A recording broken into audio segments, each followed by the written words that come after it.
আজকে এসেছি তোমাদের সাথে রান্না তো শেয়ার করতেই, কিন্তু তার সাথেও কিছু কথা তোমাদের সাথে বলতে। আমরা যারা সাধারণ মানুষ, মানে খুব মধ্যবিত্ত বা নিম্ন মধ্যবিত্ত,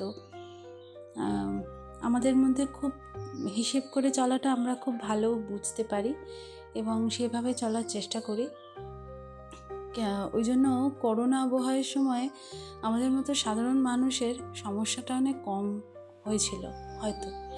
সেই তুলনায় যারা উচ্চবিত্ত বা যারা তথাকথিত বড়লোক, তাদের কিন্তু জীবনযাত্রায় অনেক পরিবর্তন এসেছিল।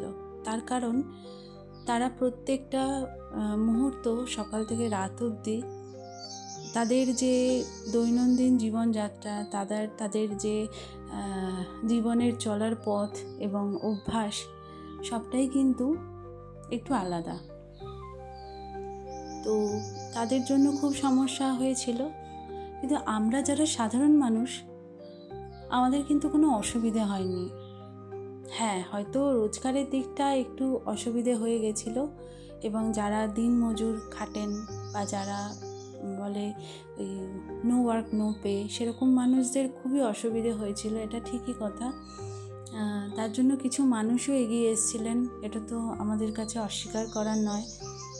অনেক জায়গা থেকে অনেক মানুষ অনেক হেল্প করেছেন। কিন্তু ব্যাপার হচ্ছে যে এই যে উচ্চবিত্তদের একটা উচ্চবিত্ত ভাব এবং বিশাল ক্ষমতাশালী একটা মনোভাব, সেটা কিন্তু আমরা করোনার সময় দেখেছি।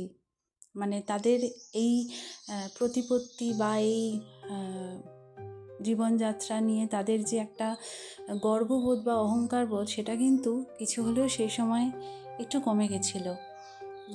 সেটা হয়তো তাদেরকে পরিস্থিতি বোঝানোর জন্য হতে পারে। কোনো সময় তাদের কোনো দুর্দিন আসতে পারে, সব মানুষের ক্ষেত্রেই আসে, তাদেরও আসতে পারে। তো সেই দুর্দিনটা আমরা কিভাবে নিজেদের মতো করে ব্যালেন্স করে চলবো, সেটা কিন্তু শিখে নিয়েছিলাম।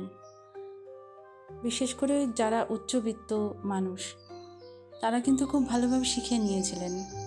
তো সেই দিনগুলো আমরা কিন্তু আজও ভুলিনি।